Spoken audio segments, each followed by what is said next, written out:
Un policier raciste tire sur un garçon noir pour avoir pénétré sans autorisation dans un tribunal, pour découvrir que son père est le juge. La nuit était froide, de celle qui rongeait les couches de la peau et s'enfonçait profondément dans les os. L'imposant palais de justice se dressait comme un monolithe silencieux, ses grands piliers s'élevant vers le ciel, baignés dans la lueur stérile des lampadaires. La ville bourdonnait au loin, une bête agitée qui ne dormait jamais vraiment. Mais ici, dans l'ombre de la justice, un silence inquiétant s'était installé. Puis, le silence se brisa. Un coup de feu unique, net et décisif retentit dans la rue vide. Elijah Moore trébucha en arrière, son souffle s'arrêtant lorsqu'une force invisible le transperça de part en part. Il s'effondra sur les marches de marbre, ses jambes s'effondrant sous lui. Une douleur vive et brûlante irradiait de son abdomen, la chaleur se répandant le long de son flanc, imprégnant le tissu de son sweat à capuche. Ses doigts tremblaient alors qu'il cherchait la blessure, son souffle venant par à-coups. Au-dessus de lui, le monde tournait, le palais de justice apparaissant et se défocalisant comme un spectre surveillant sa souffrance. L'officier Nathan Carter se tenait immobile, ses mains gantées fermement autour de la poignée de son arme à feu. L'odeur âcre de la poudre flottait dans l'air. Son pouls était régulier, contrôlé. Son entraînement l'emportait sur l'émotion. Le suspect avait agi trop vite. C'était tout ce qu'il fallait. C'était tout ce qu'il fallait. Pendant un instant, le monde sembla retenir son souffle. Puis, la réalité revint. Une alarme de sécurité retentit à l'intérieur du palais de justice, son avertissement strident traversant la nuit. Des voix résonnèrent dans la rue voisine, lointaines mais de plus en plus proches. La radio de Carter crépita, une voix perçante à travers le bruit statique. « Coup de feu tiré. Quel est votre statut, Carter ?» Il expira, appuyant sur le bouton sur son épaule. Sa voix était ferme, entraînée. « Suspect à terre. J'ai besoin de renfort. » Ces mots étaient détachés, répétés, juste une autre nuit de service, une autre réponse de routine. Mais alors même qu'il parlait, quelque chose rongeait le bord de son esprit. Quelque chose qui semblait dangereusement proche de l'hésitation. Les portes du tribunal s'ouvrirent brusquement. Un garde de sécurité sortit en trombe, le visage pâle sous la lumière vacillante.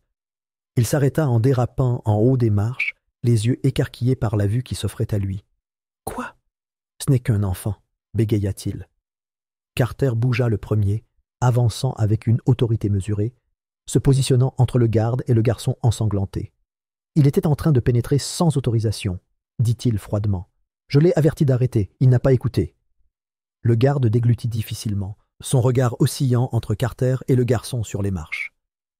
Les doigts d'Elijah tressaillirent, ses lèvres s'entr'ouvrirent légèrement, comme s'il essayait de former des mots, mais l'effort était trop grand.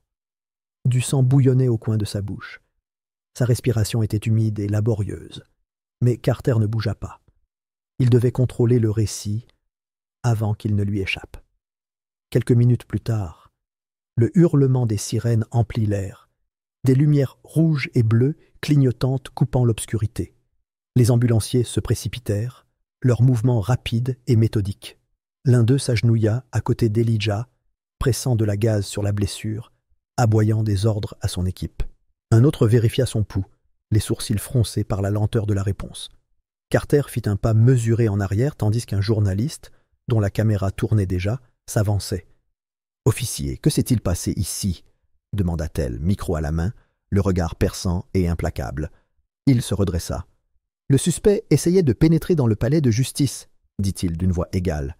« J'ai suivi le protocole. » Les mots étaient automatiques, comme gravés dans son être même. Il les avait déjà dits auparavant. Il les dirait à nouveau. Mais alors, dans la foule grandissante, une voix coupa le chaos comme une lame. C'est Elijah Moore, le fils du juge Moore. Un murmure parcourut les spectateurs, un courant sous-jacent de réalisation et d'horreur. Le poids de ces mots envoya une vague de malaise dans la poitrine de Carter. Ses doigts se fléchissaient légèrement contre sa ceinture, son rythme cardiaque n'était plus aussi régulier.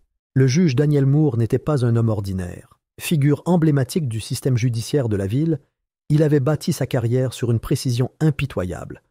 Un procureur devenu juge avec une volonté de fer et une réputation d'inflexibilité. Ses décisions avaient façonné des vies. son influence s'étendant bien au-delà de la salle d'audience. Et maintenant, son fils gisait en sang aux pieds de Carter. Les ambulanciers travaillèrent rapidement, attachant Elijah sur une civière, le stabilisant du mieux qu'ils purent avant de le charger dans l'ambulance qui attendait. Carter regarda les portes se refermer, les sirènes hurlant alors qu'elles s'éloignèrent dans la nuit.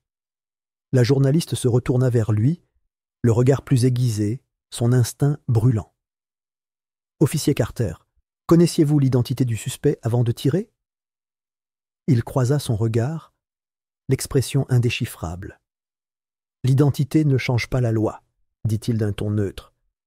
J'ai suivi le protocole. » Mais une lueur de doute s'était déjà installée, et au creux de son estomac, un poids froid s'installa. Ce n'était pas une fusillade de routine, cette affaire ne serait pas enterrée comme toutes les autres. Quelque chose de bien pire venait de commencer. Le juge, Daniel Moore, se tenait immobile au pied du lit d'hôpital de son fils, les poings serrés à ses côtés. Le bip mécanique et régulier du moniteur cardiaque ponctuait l'épais silence, chaque tonalité rappelant cruellement le fil fragile qui maintenait Elijah attaché à la vie. Une fine couche de sueur collait au front du garçon, son visage pâle, presque sans vie sur le blanc stérile des draps de l'hôpital. La balle avait traversé son flanc, manquant des organes vitaux de quelques centimètres, mais elle aurait aussi bien pu déchirer la poitrine de Moore lui-même. Une tempête faisait rage au-delà des fenêtres de l'hôpital, la pluie ruisselant contre les vitres en succession rapide. La ville ne s'était pas arrêtée pour reconnaître la tragédie qui s'était déroulée sur les marches du palais de justice. Ses lumières brillaient toujours, ses habitants se déplaçaient toujours comme si de rien n'était. Mais le monde de Moore s'était arrêté.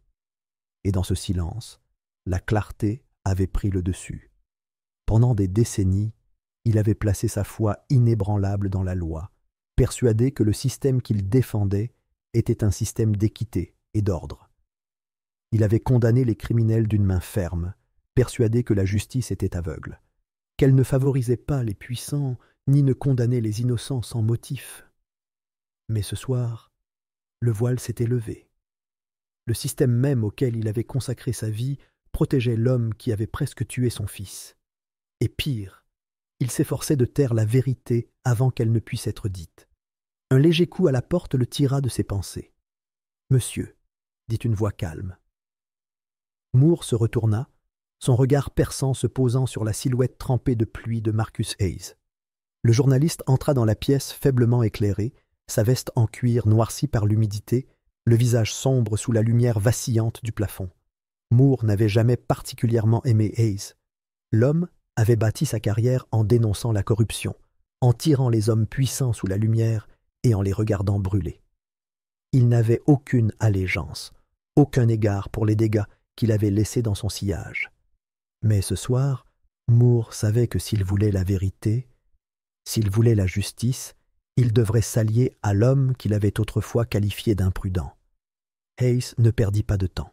« J'ai déjà commencé à enquêter sur Carter, » dit-il à voix basse. « Il y a quelque chose qui cloche. Son casier judiciaire est trop propre. » Moore plissa les yeux. « Explique-moi. » Hayes expira, passant une main dans ses cheveux humides avant de s'avancer plus loin dans la pièce. « Aucune plainte, aucune mesure disciplinaire. Rien. Cela n'arrive pas dans cette ville. Surtout pas avec un policier de rue qui est dans la police depuis plus d'une décennie. Soit c'est un policier modèle, soit quelqu'un a nettoyé son dossier. » Une froide prise de conscience s'installa dans les entrailles de Moore. Et les images de sécurité du palais de justice? Disparues. Effacées des serveurs, dit Hayes en croisant les bras. J'ai vérifié auprès d'un contact au sein du département.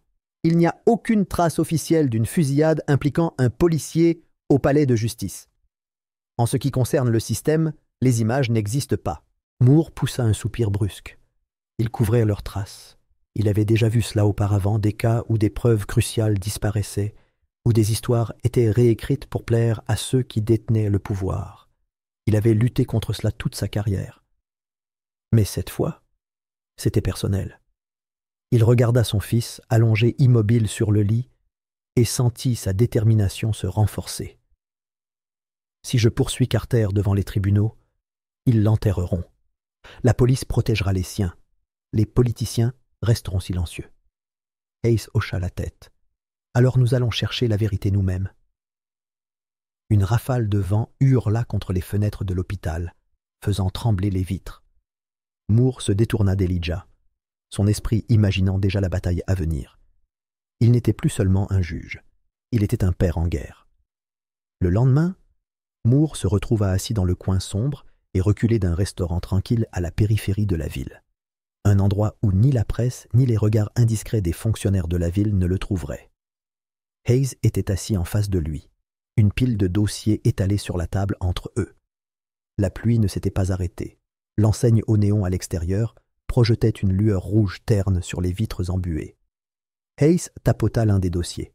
Victor Langston, magnat de l'immobilier, magnat de la construction, et, si mes sources sont bonnes, l'homme derrière Carter. Moore fronça les sourcils. Langston, qu'est-ce qu'un promoteur milliardaire a à voir avec mon fils? Tout. Hayes fit glisser un document sur la table. Carter a été impliqué dans plus d'un projet de réaménagement de Langston. Vous savez le genre, des quartiers en cours de restructuration, des résidents expulsés, des bâtiments condamnés du jour au lendemain. Et chaque fois qu'il y a eu de la résistance, Carter était là. Intimidateur, arrêtateur, débroussaillant la voie. Moore parcourut le papier, ses doigts se resserrant sur les bords. Le schéma était indéniable. Carter n'était pas seulement un flic, c'était un homme de main. « Elijah !» dit soudain Moore, la voix grave. « Il était au tribunal cette nuit-là pour une raison. Il a dû voir quelque chose qui a fait de lui une cible. » Hayes hocha la tête. « C'est mon avis, et s'il a vu quelque chose qui mérite d'être réduit au silence, alors Langston ne s'arrêtera pas à une simple dissimulation. Il s'assurera qu'Elijah ne se réveille jamais pour parler. » Une rage lente et brûlante monta dans la poitrine de Moore. Il avait condamné des criminels, mis des meurtriers derrière les barreaux, mais il n'avait jamais ressenti le poids de l'impuissance comme il le ressentait maintenant. Son fils était allongé dans un lit d'hôpital, tandis que les responsables marchaient libres, protégés par le système même qu'il avait juré de défendre. Il inspira profondément, sa décision prise. « Nous les frappons en premier, avant qu'ils ne puissent enterrer ça. » Hayes haussa un sourcil. « Vous êtes sûr de ça, juge ? Une fois que nous aurons commencé, il n'y aura pas de retour en arrière. » Le regard de Moore était d'acier. « J'ai passé ma vie à l'intérieur du système, à croire en ses lois. Mais maintenant je le vois tel qu'il est, une machine qui ne sert que ceux qui ont le pouvoir. Si je dois le brûler pour obtenir justice, qu'il en soit ainsi. » Hayes sourit, tapotant ses doigts contre la table. « Alors, mettons-nous au travail. » Alors que la tempête faisait rage dehors, les deux hommes étaient assis dans le restaurant faiblement éclairé, étudiant les dossiers, remontant les pistes de l'argent et reconstituant une conspiration plus profonde qu'ils ne l'avaient imaginée. Ils ne se battaient pas seulement pour Elijah. Ils se battaient pour la vérité. Et ils étaient prêts à la guerre. La ville ne dormait jamais vraiment.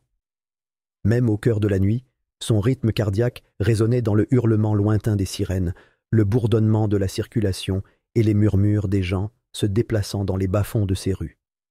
Mais pour Marcus Hayes, la ville parlait d'une manière différente, à travers des documents, des archives cachées et des vérités murmurées enfouies sous des couches de corruption. Plus il creusait, plus les pièces du puzzle s'alignaient et le tableau qu'elle révélait était plus sombre qu'il n'aurait pu l'imaginer. Hayes était assis, penché sur son bureau, ses doigts glissant sur le clavier, tandis qu'il parcourait les dossiers financiers et les notes de service interne de la police. Chaque découverte en menait à une autre, formant un réseau complexe de tromperies. L'officier Nathan Carter n'était pas seulement un autre policier corrompu de la police, c'était un soldat dans une guerre contrôlée par des hommes bien plus puissants que lui. Et au centre de tout cela se trouvait Victor Langston. Langston avait passé des années à cultiver son empire, se faisant passer pour un homme d'affaires avec une vision pour l'avenir de la ville. Mais, sous les gros titres et les cérémonies d'inauguration, ses projets étaient criblés de corruption. Saisie de terres, contrats falsifiés, expulsions illégales.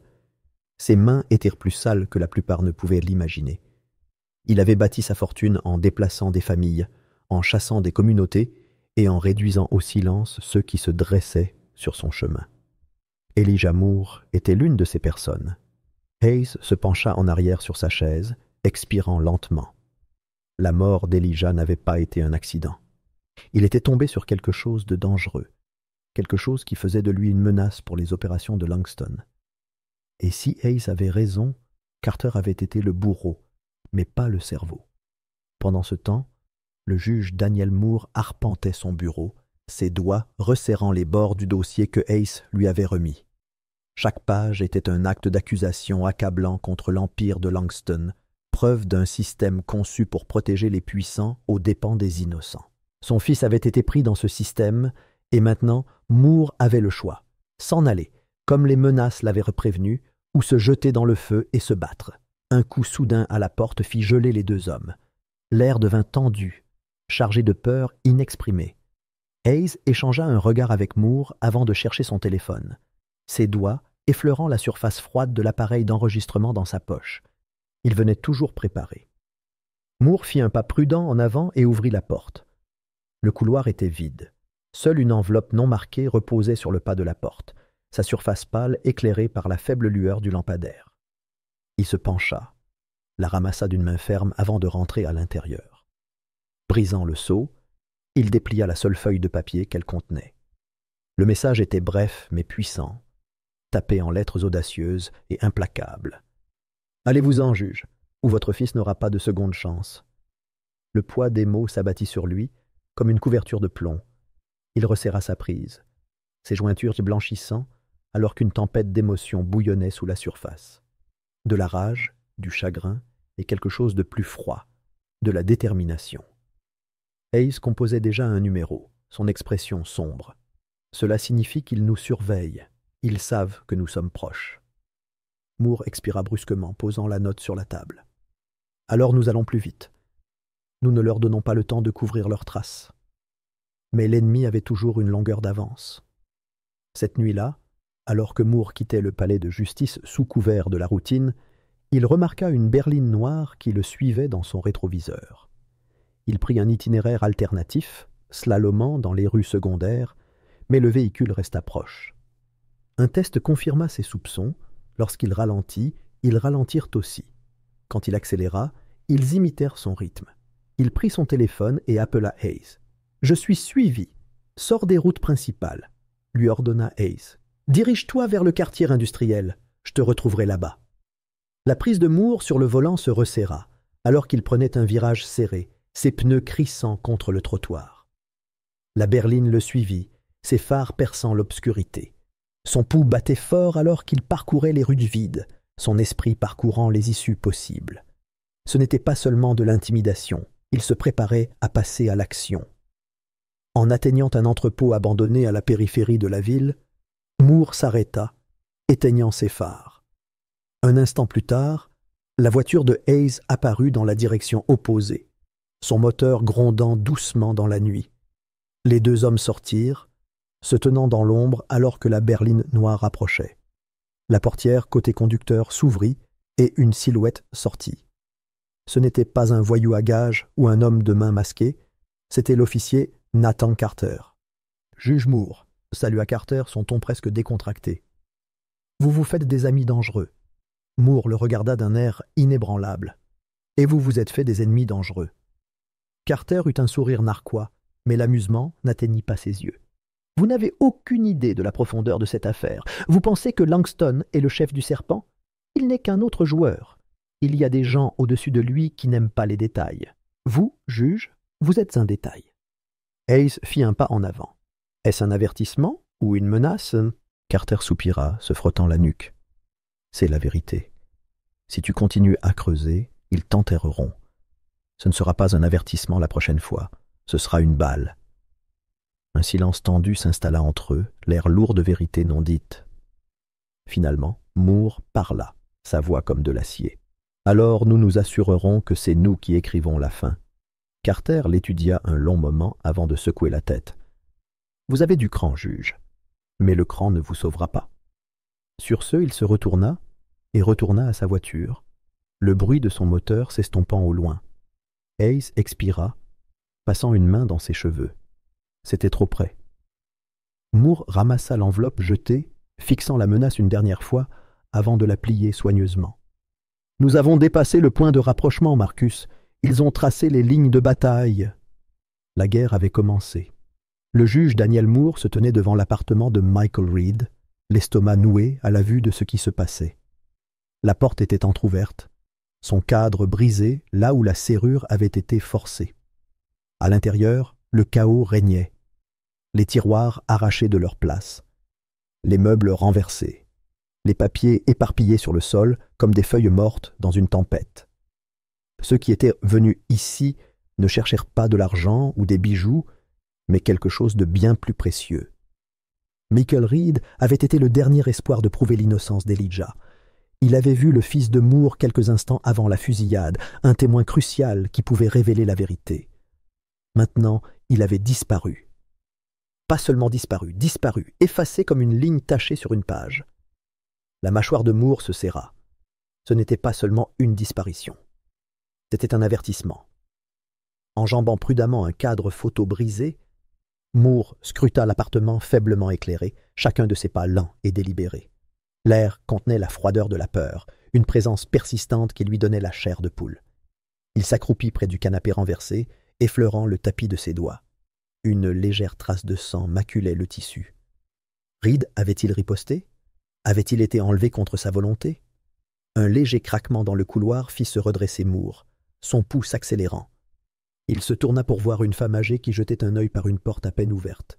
De profondes rides creusèrent son visage, et ses yeux, emplis d'appréhension, parcoururent le couloir avant de se poser sur lui. « As-tu vu ce qui s'est passé ?» demanda Moore, sa voix ferme mais pleine d'urgence. La femme hésita. Ses doigts fins se resserrèrent autour du chambranle de la porte, comme si elle se préparait à lutter contre une force invisible. « Personne n'a rien vu, » murmura-t-elle. « Personne ne dira rien. » Avant que Moore ne puisse la presser davantage, elle ferma la porte avec un silence définitif, le verrou s'enclenchant en place. Il expira brusquement. Quiconque avait fait ça avait fait en sorte que la peur maintienne le quartier silencieux.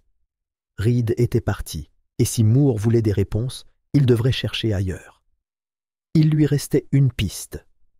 Le parking souterrain sentait l'huile et le béton humide. Les murs froids se pressaient. Les lumières fluorescentes tamisées projetaient de longues ombres qui se déplaçaient à mesure que Moore s'approchait. Nathan Carter s'appuyait contre sa voiture de patrouille, les bras croisés, son expression satisfaite et inébranlable. L'officier respirait la confiance, un homme sûr de savoir qu'il était intouchable. « Vous auriez dû écouter quand ils vous ont dit de reculer, juge, » a dit Carter, sa voix teintée d'amusement. « Si vous continuez à insister, vous allez le regretter. » Moore s'est rapproché, sa posture rigide avec une colère à peine contenue. « Où est Reed ?» Carter a souri, inclinant légèrement la tête. « Qui ?» Les doigts de Moore se sont recroquevillés en poing. Le garde de sécurité du palais de justice, celui qui a vu Elijah avant que vous ne lui tiriez dessus. Le sourire narquois de Carter s'est approfondi. Son amusement s'est assombri en quelque chose de plus froid. Vous agissez comme si c'était une grande conspiration. Mais soyons réalistes, juge. Votre fils, il n'aurait pas dû être là. Il s'est retrouvé mêlé à quelque chose de bien plus grand que lui. Et maintenant, vous aussi. Il se pencha légèrement, sa voix baissa. Éloignez-vous tant que vous le pouvez encore. Les yeux de Moore se fixèrent sur ceux de Carter, cherchant une faille dans la façade arrogante de l'officier. Mais Carter resta ferme, sa confiance inébranlable. Il savait que le système était de son côté. Il n'y avait aucun moyen de l'atteindre. Moore avait perdu son temps. Le poids de la journée pesait sur Moore lorsqu'il entra dans sa maison. La porte du bureau était entr'ouverte. Un détail qui lui fit frissonner le dos. Il l'avait laissée fermée. Il entra avec précaution. L'air sentait légèrement le métal, comme de vieilles pièces de monnaie. Ses yeux balayèrent la pièce. La lampe sur son bureau était inclinée, ses papiers dérangés, mais pas éparpillés. C'était une intrusion délibérée, pas un pillage. Et puis il la vit. Une enveloppe, simple, sans marque, placée avec un soin méticuleux au centre de son bureau. Le souffle de Moore s'arrêta lorsqu'il la ramassa, ses doigts tremblant légèrement. À l'intérieur se trouvait une simple feuille de papier, Le message dactylographié en lettres noires et grasses. « Arrêtez, ou le nom de votre fils sera enterré avec lui. » Le silence de la pièce devint étouffant. Son étreinte se resserra autour du papier. Ils ne protégèrent pas seulement Carter, ils protégèrent quelque chose de bien plus grand. Ils effaçaient la vérité, l'enterraient sous les menaces et le sang. Ils avaient fait une erreur. Ils pensaient qu'il allait craquer. Au lieu de cela, il allait les faire tomber. Le lendemain matin, le juge Daniel Moore passa un appel qu'il n'aurait jamais pensé passer. Il porta le téléphone à son oreille, ses doigts resserrant autour du récepteur alors que la ligne sonnait une fois avant de se connecter. « J'ai besoin de votre aide, » dit Moore d'une voix basse et ferme. Il y eut une pause avant la réponse. « Dites-moi tout. » L'agent du FBI Eric Dalton n'avait jamais été un homme de beaucoup de mots. Sa voix était bourrue, indéchiffrable, mais Moore pouvait entendre la curiosité sous le détachement habituel. Les deux hommes s'étaient déjà croisés, à l'époque où Moore croyait fermement en l'intégrité du système. Cette croyance avait été brisée. Maintenant, pour la première fois, ils se trouvaient du même côté du combat. Ils décidèrent de se retrouver dans un restaurant isolé à la périphérie de la ville, vestige d'une autre époque avec ses cabines en vinyle écaillé et son enseigne au néon clignotant lui donnant l'air d'un passé oublié. Un endroit où personne ne les reconnaîtrait. Un endroit où les secrets pourraient être échangés sans regards indiscrets. Dalton était déjà assis lorsque Moore arriva. Sa posture était détendue, mais rien ne manquait à ses yeux. C'était un homme qui avait passé trop d'années à chasser les ombres, à démêler les toiles de tromperie tissées par les puissants. Sans un mot, Dalton glissa un épais dossier sur la table. « Vous aviez raison, » dit-il. « Carter n'est pas juste un autre mauvais flic. Il fait partie de quelque chose de plus grand. Une force d'intervention opérant en dehors de la loi. Ils ne se contentent pas d'exécuter les expulsions. Ils intimident les résidents, font disparaître des gens et éliminent les obstacles pour un seul homme. Victor Langston. » Moore feuilleta les documents, son pouls régulier, mais son esprit s'emballant. Transactions bancaires, rapports expurgés, non. Il en reconnaissait certains, d'autres non. Un réseau soigneusement construit d'officiers, de fonctionnaires et d'agents de la paix qui avaient contourné la loi pour servir l'empire grandissant de Langston. « Depuis combien de temps traquez-vous cela ?» demanda Moore, la voix calme malgré la tempête qui couvait en lui. « Assez longtemps pour savoir qu'ils ne jouent pas franc jeu, » dit Dalton. « Dès qu'ils pensent que vous êtes une menace, ils agiront contre vous. » Moore serra les mâchoires. Ils l'ont déjà fait. Pendant ce temps, Marcus Hayes avait suivi une piste sur la disparition de Michael Reed. Le journaliste d'investigation avait passé des années à dénoncer la corruption, et son instinct lui disait que quelque chose dans la disparition de Reed ne collait pas. S'il y avait une chose qu'il savait, c'était que les gens dans l'orbite de Langston ne disparaissaient pas simplement sans raison. Le dernier endroit connu de Reed était un motel délabré à la périphérie de la ville, un endroit où les gens allaient se faire oublier. L'air était chargé d'une odeur de cigarettes éventées et d'eau de Cologne bon marché lorsque Hayes s'approcha de la chambre 214. Une faible lumière scintillait à l'intérieur, à peine visible à travers les rideaux en lambeaux. Un sentiment de malaise s'enroula dans son ventre lorsqu'il frappa une fois. Silence. Il frappa à nouveau, plus fort cette fois. La porte s'ouvrit légèrement en grinçant, révélant l'obscurité à l'intérieur. Hayes fouilla dans sa poche, saisit la petite lampe de poche qu'il portait toujours et franchit prudemment le seuil. Au moment où il fit passer le faisceau à travers la pièce, son souffle s'arrêta. Michael Reed gisait immobile sur le sol, les yeux ouverts mais sans rien voir. Un seul trou de balle marquait son front, le sang ayant séché depuis longtemps. Un message avait été laissé, mais il n'était pas nécessaire de le dire. Il l'avait réduit au silence. Hayes serra les poings. Il avait déjà vu des cadavres, victimes de la corruption qu'il cherchait à dénoncer. Mais là, c'était différent. Reed avait été leur dernier lien avec la vérité. Il n'était plus qu'un autre nom ajouté à la liste des victimes de Langston. Il expira brusquement, se stabilisant. Il devait agir vite. Sortant son téléphone, il prit des photos du corps de Reed, des affaires éparpillées, de la fenêtre ouverte qui suggérait que quelqu'un avait fait une sortie rapide. La police le retrouverait bien assez tôt, mais Hayes doutait qu'il cherche justice. Il devait transmettre cette information à Moore. De retour au restaurant, Moore digéra tout ce que Dalton lui avait dit. Le pouvoir de Langston était plus profond qu'il ne l'avait imaginé, mais maintenant, pour la première fois, ils avaient quelque chose de concret. Puis, le téléphone de Moore sonna. Un message de Hayes. Reed est mort. Exécution par balle. Il savait que nous nous approchions. La prise de Moore sur le téléphone se resserra. Son estomac se retourna, mais il se força à rester calme. Perdre le contrôle ne l'aiderait pas maintenant. Dalton l'étudia. Mauvaise nouvelle? Moore expira. Reed est mort. Ils l'ont tué en premier. L'expression de Dalton s'assombrit. Alors nous n'avons plus de temps. Ils savaient tous les deux ce que cela signifiait. Si les gens de Langston faisaient le ménage, il ne leur faudrait pas longtemps avant de venir les chercher. Reed avait été un avertissement. Moore posa le dossier. Nous ne pouvons pas laisser passer ça. Nous avons besoin de quelque chose de plus important, de quelque chose d'indéniable. Dalton hocha lentement la tête. Alors nous irons chercher la source. Carter. Moore savait ce qu'il suggérait. Nathan Carter était plus qu'un simple flic corrompu. C'était un homme de confiance, un homme qui avait bâti sa carrière sur la dissimulation des problèmes. L'atteindre ne serait pas facile. Il ne changera pas d'avis, a déclaré Moore. Pas à moins que nous ne lui donnions une raison. Dalton eut un sourire narquois, les yeux froids de détermination. Alors, donnons-lui en une. Les pièces du puzzle se mettaient en place. Le prochain mouvement serait le plus dangereux jusqu'à présent. Mais Moore avait fait son choix. Il ne reculerait pas. Le juge Daniel Moore avait toujours cru en l'intégrité de la loi. Il avait bâti sa carrière sur elle, s'était sacrifié pour elle, et maintenant, assis dans son bureau entouré de dossiers susceptibles de démanteler un empire de corruption, il était sur le point d'apprendre à quel point la justice était vraiment fragile. La journée avait commencé comme n'importe quelle autre.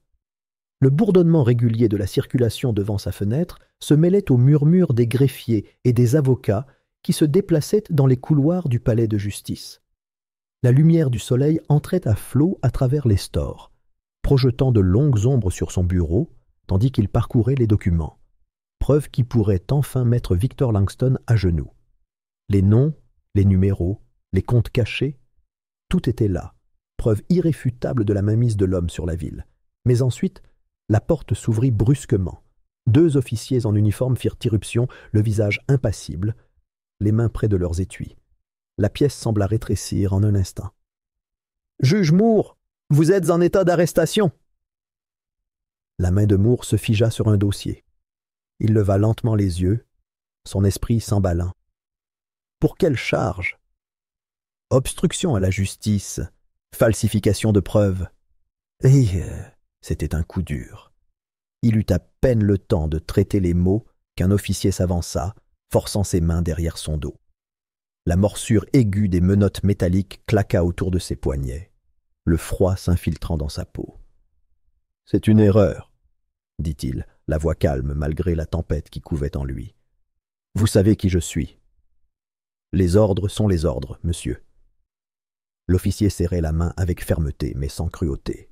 « Nous avons un mandat. » Moore respirait régulièrement, mais son pouls battait fort. Il scruta les visages des officiers à la recherche d'un quelconque signe de doute, d'une quelconque indication qu'il savait que c'était mal. Il n'y en avait aucun. Il ne faisait que suivre le même protocole auquel il avait autrefois fait confiance pour protéger les innocents. Ils le conduisirent devant ses collègues stupéfaits. Certains haletèrent, d'autres chuchotèrent derrière leurs mains. Mais personne ne parla, personne ne contesta l'injustice qui se déroulait sous leurs yeux. Puis il vit l'écran. Un journal télévisé était diffusé dans le hall, le gros titre était placardé en bas. Le juge Daniel Moore accusé d'avoir corrompu l'enquête sur la fusillade de son fils. Son visage remplissait l'écran, sa propre expression figée dans le temps, prise lors d'une précédente comparution devant un tribunal. Le poids de ce journal le frappait plus fort que les menottes qui s'enfoncèrent dans ses poignets. Langston avait agi le premier. Le trajet jusqu'au commissariat fut étrangement calme. Les policiers ne jubilèrent pas, ne ricanèrent pas. Ils n'étaient pas ses ennemis. Ils étaient des pions dans le même jeu auquel il avait joué sans se rendre compte que l'échiquier était déjà truqué. À l'intérieur de la cellule, les murs se refermaient sur lui, le pressant d'un poids étouffant. Il était assis sur le banc froid, son esprit étant un champ de bataille de stratégie et de regret. Il avait été naïf de penser que la vérité à elle seule pourrait faire tomber Langston. Il avait cru en la procédure régulière, aux preuves, à l'idée que la loi protégerait ceux qui la serviraient. Mais la loi n'avait jamais été une question de justice. Elle avait été une question de contrôle.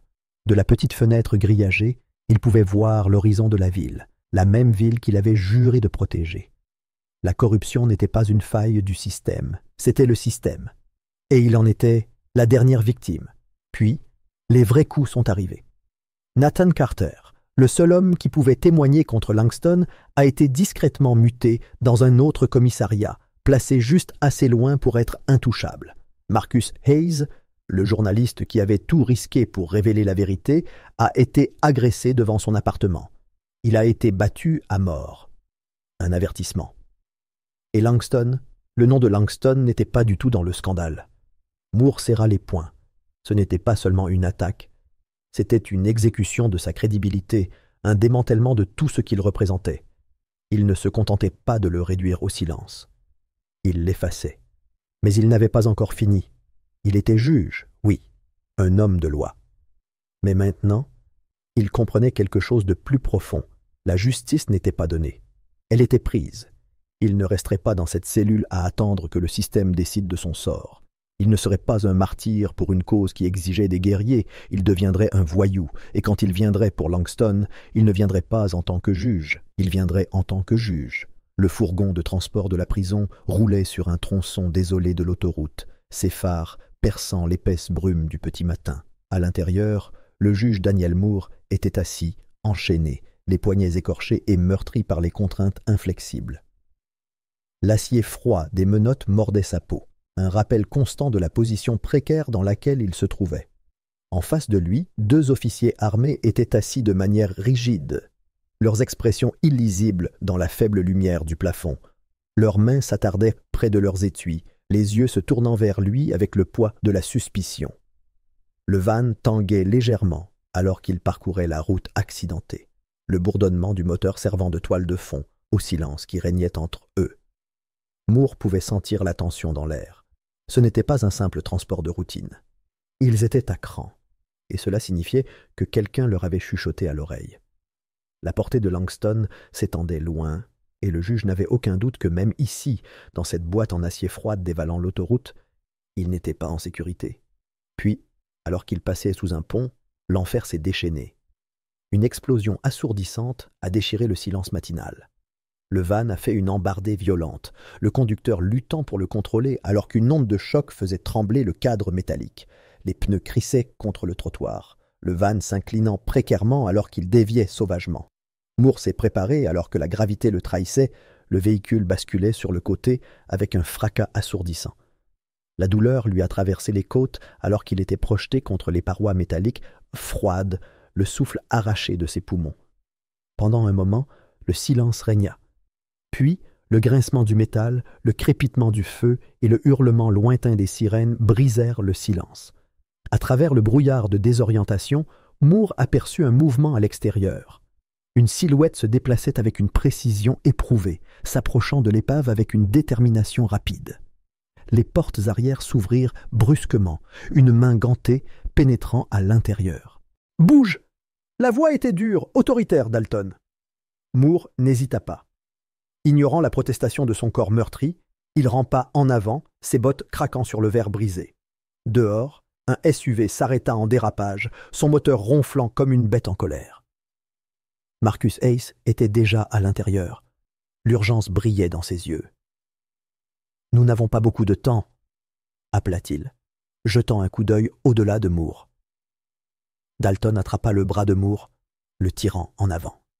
Des coups de feu éclatèrent au loin, des détonations aiguës coupant le chaos. Quelqu'un arrivait, quelqu'un qui ne voulait pas que Moore quitte cette scène en vie. Il plongea dans le SUV, les pneus crissant alors qu'il s'éloignait de l'épave. Moore se força à se redresser sur la banquette arrière, sa respiration lourde. C'était intense. Hayes renifla. De rien. Dalton garda les yeux sur la route, ses jointures blanches sur le volant. Nous devons agir vite. Langston saura bientôt que vous êtes dehors. » La planque était un vieux garage de mécaniciens à la périphérie de la ville, dont l'extérieur rouillé se fondait dans le désert industriel environnant. À l'intérieur, l'odeur d'huile et de poussière persistait, une relique d'un travail oublié. L'endroit était une relique d'une autre époque, une époque où les choses étaient construites pour durer. Mais surtout, il était sécurisé. Pas de caméra, pas d'empreinte électronique, pas de menace immédiate. Moore était assis à un établi, se frottant les tempes pendant que Hayes étalait leurs découvertes. Des piles de documents, des fichiers cryptés et des registres détaillant un réseau de corruption s'étalaient sur la surface en bois. Les traces écrites étaient accablantes. Relevés bancaires, virements secrets, comptes offshore faisant couler de l'argent dans les poches de fonctionnaires corrompus. Le nom de Carter y était inscrit, aux côtés d'une demi-douzaine d'autres. Hayes tapota du doigt le registre. C'est ça. Cela peut faire tomber Langston. Moore expira lentement. Pas encore. Nous avons besoin d'un témoin. Il croisa le regard de Hayes, résolu. Nous avons besoin de Carter. Hayes se moqua. Carter ne pète pas les plombs. Cet homme préférerait couler avec le navire plutôt que de trahir Langston.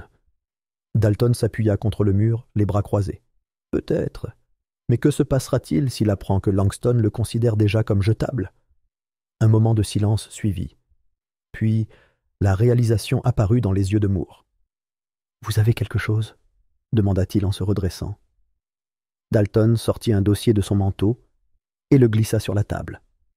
Note interceptée du cercle intime de Langston. C'est un ordre d'élimination de Carter. Il a dépassé son utilité. Moore prit le document, scrutant les mots accablants. Langston est en train de régler les derniers détails. Hayes eut un sourire narquois. Et Carter est sur le point de découvrir qu'il est l'un d'eux. Avant qu'ils puissent en dire plus, le grondement lointain des moteurs les atteignit. Pneus contre gravier. Plusieurs véhicules. Dalton jura à voix basse. « Ils nous ont trouvés !» Le pouls de Moore s'accéléra. Il tendit la main vers une arme, alors même que Hayes ouvrait la porte du garage d'un coup sec. La lumière des phares qui approchaient perça l'obscurité. « Nous devons y aller. Maintenant. » Un battement de cœur plus tard, des coups de feu éclatèrent. Les balles déchirèrent le métal fin du garage, des étincelles jaillissant lorsqu'elles touchèrent les poutres apparentes. Moore se baissa, l'adrénaline faisant son effet alors qu'ils se précipitèrent vers la sortie arrière. Dalton tira quelques coups de feu, couvrant leur retraite alors qu'ils se faufilèrent par l'arrière dans l'allée.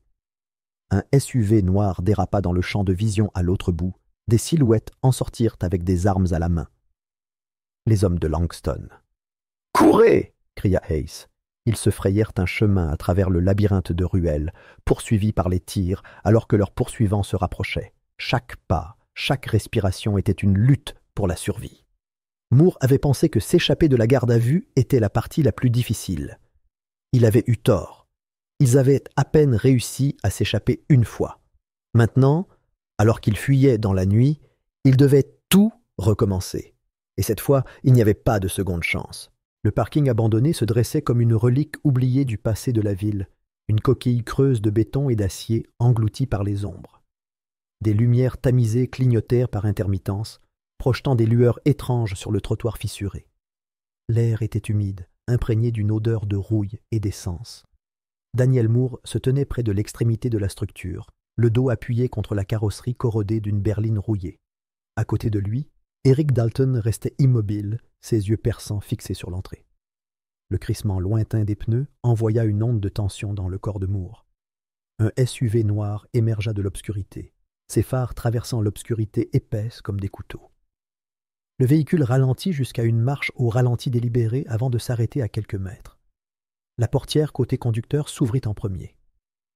L'officier Nathan Carter sortit, sa posture détendue, mais son regard était perçant, scrutant le garage avec la méfiance d'un homme qui avait passé des années à surveiller ses arrières.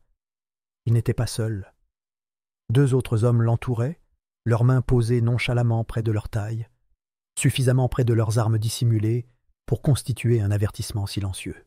« Vous avez 5 minutes, » dit Carter, sa voix teintée d'un mélange d'amusement et de scepticisme. « Faites en sorte que ça compte. » Moore ne perdit pas de temps. Il fouilla dans son manteau et en sortit un registre relié en cuir. Son poids était plus que du papier. C'était le poids de la corruption, de la tromperie et du pouvoir exercé en secret.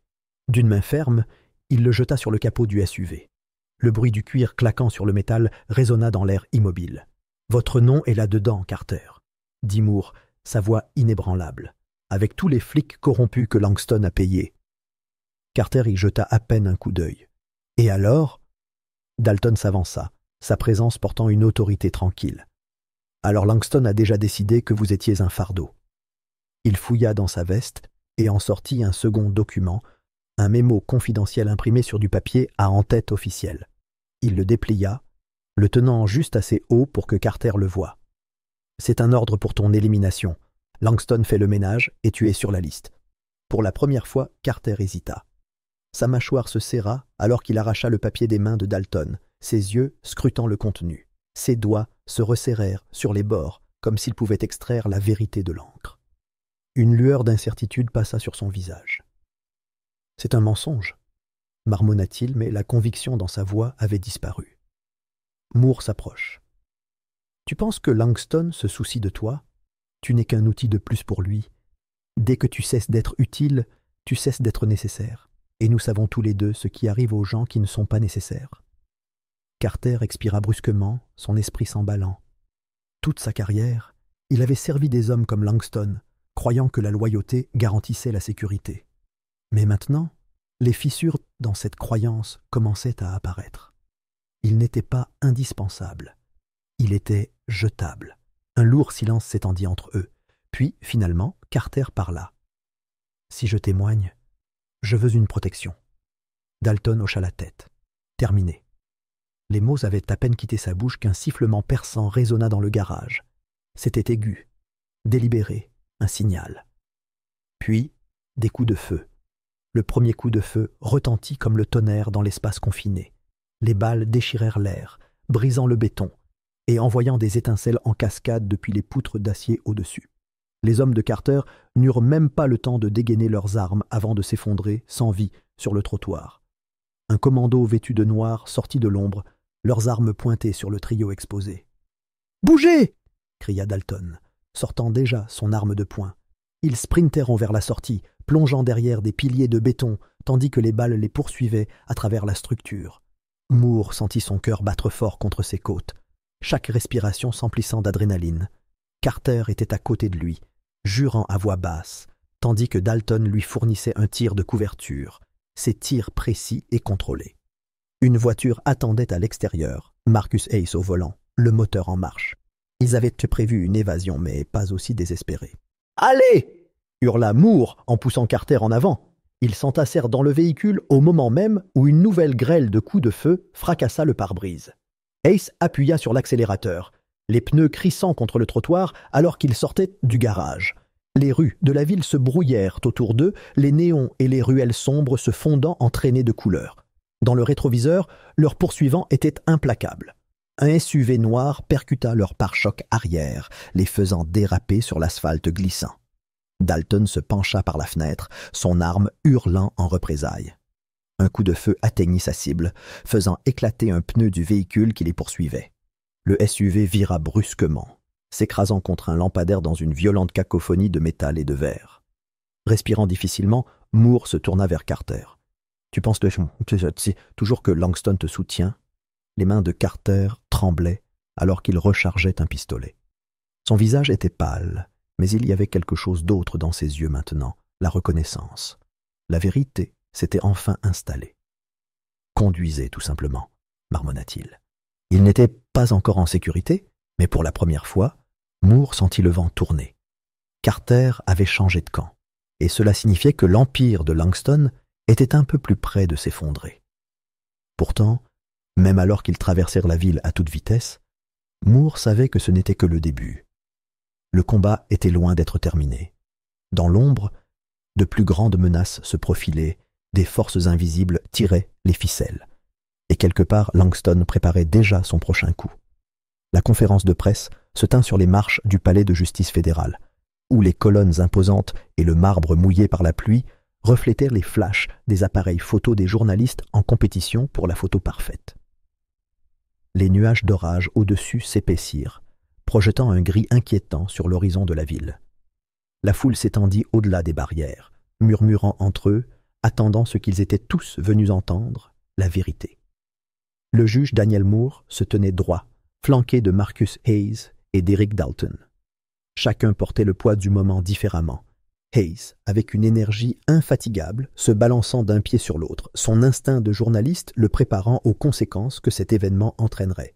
Dalton, avec une patience calme et vigilante, ses années d'expérience dans le maintien de l'ordre lui faisant prendre conscience que le danger suivait souvent des moments comme ceux-ci. À la tribune, Nathan Carter ajustait le micro d'une main ferme, mais Moore pouvait voir une lueur de tension dans ses yeux. Il était sur le point de trahir l'institution même qui l'avait autrefois protégé, le réseau de pouvoir qui avait assuré son ascension, et, pour cela, il y aurait des conséquences. Il s'éclaircit la gorge, sa voix coupant le bruit statique des microphones. « La vérité, commença-t-il, ferme mais délibéré, est que je faisais partie de quelque chose de corrompu, un système conçu pour protéger les puissants aux dépens des innocents. » Une vague de murmures parcourut la foule. Les flashs des appareils photo éclairèrent le visage de Carter tandis qu'il respirait lentement, se forçant à croiser le regard de la ville qui l'avait trompé. Tout cela nous ramène à Victor Langston. Les mots provoquèrent une vague de halètements et de chuchotements précipités dans le public. Les journalistes se bousculèrent, certains parlant rapidement dans des micros, d'autres martelant leurs claviers. Les manifestants, jusque-là silencieux, commencèrent à scander le nom de Langston, exigeant justice. L'énergie du moment changea. Carter venait de jeter une allumette dans un champ d'herbes sèches. Pendant ce temps, à des kilomètres de là, dans un immeuble de bureaux orné d'acajou polis et de fenêtres du sol au plafond, Victor Langston regardait la conférence de presse dans un silence de pierre. Le seul bruit dans la pièce faiblement éclairée était le tapotement rythmé de ses doigts sur l'accoudoir de sa chaise. À côté de lui, son garde du corps, un homme connu uniquement sous le nom de Bishop, se tenait immobile, son expression indéchiffrable. Langston expira lentement, ses traits se durcissant. « Tuez Moore, rendez-le public, faites-en un avertissement. » L'évêque incline la tête, considérez que c'est fait. De retour au tribunal, la foule avait grossi. Les slogans « Justice pour le peuple » et « Langston doit payer » résonnaient entre les immeubles imposants. La sécurité avait triplé, avec des agents fédéraux postés à chaque sortie, les mains posées sur leurs étuis. Le moment était devenu plus important qu'un simple exposé, c'était un règlement de compte. Alors que Moore, Dalton et Hayes descendèrent les marches du palais de justice, Moore sentit une étrange sensation lui parcourir l'échine. L'instinct qu'il avait développé au fil des années de navigation dans le système judiciaire, celui de sentir quand quelque chose n'allait pas, s'est réveillé. Puis il l'a vu, une lueur dans l'ombre, une silhouette émergeant de derrière une berline garée, une arme levée, le doigt sur la gâchette. Le temps ralentit. Avant qu'il ne puisse réagir, un coup de feu claqua dans l'air, réduisant la foule au silence en un instant. Un cri suivit. Le tireur tituba en arrière, son arme lui échappant des mains tandis que son corps s'effondrait sur le trottoir. Dalton baissa son arme fumante, le visage impassible. « Je vous avais dit qu'il viendrait. » Le chaos éclata.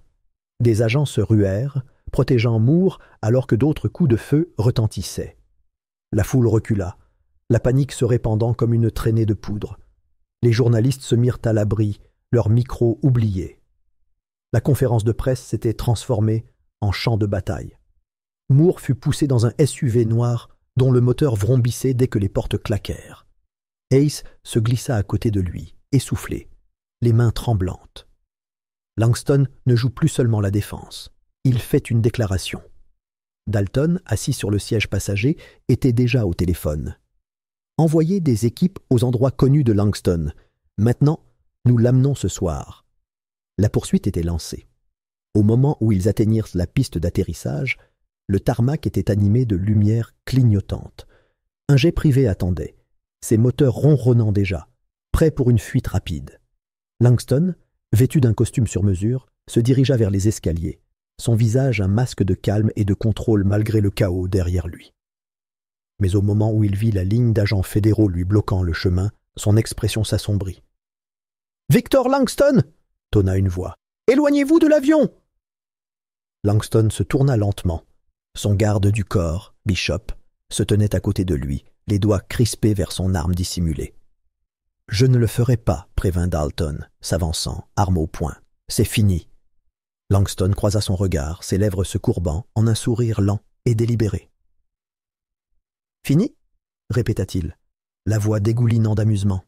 « Vous pensez que cela change quelque chose ?» Dalton ne broncha pas. « Vous avez le droit de garder le silence. Je vous suggère de l'utiliser. » Deux agents s'approchèrent, forçant Langston à s'appuyer contre le côté d'un SUV noir. Ses mains étaient serrées dans son dos, des menottes en métal froid se refermaient autour de ses poignets. Il réagit à peine. Au lieu de cela, il tourna la tête, croisant le regard de Moore. « La justice est aveugle, Langston, » dit Moore, la voix égale. « Mais elle voit toujours des hommes comme vous. » Langston expira par le nez, la moindre lueur d'amusement dans les yeux. « Nous verrons bien, juge. » Alors qu'il était poussé dans le véhicule qui l'attendait, la réalité du moment s'imposa à lui. L'empire de Langston s'était effondré. Les murs qu'il avait autrefois protégés s'étaient effondrés. Et pourtant, alors que Moore le regardait partir, un malaise s'installa dans sa poitrine. C'était une victoire, mais la guerre n'était pas finie. La corruption était profonde, et la justice n'était jamais vraiment rendue. Mais ce soir, au moins, elle avait gagné. L'air froid du matin portait l'odeur de l'asphalte humide, mêlée à l'arôme lointain des chariots à café et au bourdonnement étouffé de la ville qui prenait vie. Le juge Daniel Moore se tenait au cœur de la place de la ville, les yeux fixés sur la statue de bronze de son fils, Elijah. Elle avait été dévoilée quelques jours auparavant. Un monument à une vie écourtée par la corruption et la brutalité. Le sculpteur avait parfaitement capturé la posture provocatrice d'Elijah, le menton légèrement relevé, le regard inébranlable comme s'il regardait l'injustice elle-même. Sous la statue, une plaque portait les mots « Justice pour ceux qui ne peuvent pas se battre seuls ». Moore traça l'inscription du bout des doigts, la gorge serrée. La victoire avait été payée cher. Victor Langston était derrière les barreaux, son empire démantelé, ses alliés en ruine. Des officiers, des politiciens et des hommes d'affaires corrompus avaient été exposés au grand jour dans un scandale national qui avait ébranlé le système judiciaire. Mais aucune vengeance ne ramènerait Elijah à la vie. Derrière lui, la ville s'est mise à bouger. Les taxis klaxonnaient. Les vendeurs de rue annonçaient leur spécialité du matin. Les piétons passaient en traînant les pieds, certains s'arrêtant un instant pour jeter un œil à la statue avant de reprendre leur vie trépidante. Un kiosque à journaux voisins affichait encore les gros titres de la veille. Un magnat des affaires arrêté dans un scandale de corruption massif. La photo de Langston menotté aurait dû apporter à Moore de la satisfaction. Au lieu de cela, elle lui semblait creuse. Difficile à croire, n'est-ce pas? Moore se tourna pour voir Marcus Hayes s'approcher, sa veste de cuir usée serrée autour de lui. Le journaliste d'investigation avait l'air d'un homme qui avait trop longtemps regardé dans l'abîme, ses yeux perçants habituels ternis par l'épuisement. « C'est vous qui l'avez fait, » dit Hayes en hochant la tête vers la statue. « Vous les avez fait tomber. »« Nous l'avons fait, » corrigea Moore, sa voix plus basse qu'il ne l'aurait voulu. Hayes sortit un journal plié de sous son bras. « J'ai terminé l'exposé. Cela paraîtra dans toutes les grandes publications demain. » Moore prit le journal et le déplia, ses yeux parcourant l'article principal. Chaque nom, chaque pot de vin, chaque abus de pouvoir mis à nu. Ce n'était pas juste un rapport, c'était un règlement de compte. « La ville n'oubliera pas, » lui assura Hayes. « Pas cette fois. » Moore voulait y croire, mais l'histoire avait l'habitude d'enterrer ses péchés sous de nouveaux scandales. Il expira lentement, ses pensées interrompues par le vacarme provenant des marches du palais de justice. Une paire d'officiers conduisit Nathan Carter, menotté, vers une camionnette de transport qui l'attendait. Le visage de l'officier en disgrâce était creux, vidé de l'arrogance qu'il avait autrefois portée. Les journalistes se pressaient, leurs voix s'entrechoquaient, tandis qu'ils lançaient des questions. Carter les ignora tous. En passant devant Moore, leurs regards se croisèrent. « Vous avez eu ce que vous vouliez, juge, » marmonna Carter, sa voix dénuée d'émotion. « J'espère que ça en valait la peine. » Moore ne répondit pas. Il n'y avait plus rien à dire. Carter avait coopéré en remettant des preuves qui avaient démantelé l'empire de Langston. Pourtant, la justice n'avait aucune sympathie pour les hommes comme lui. Ses crimes passés l'avaient rattrapé. Et maintenant, il allait passer des années derrière les barreaux. Son badge, son pouvoir, sa réputation, tout avait disparu. Alors que les portes du van se fermaient, une ombre se profila à côté de Moore. « C'est un de plus », murmura Eric Dalton. L'agent du FBI avait troqué son costume habituel pour un look plus discret, se fondant dans la foule.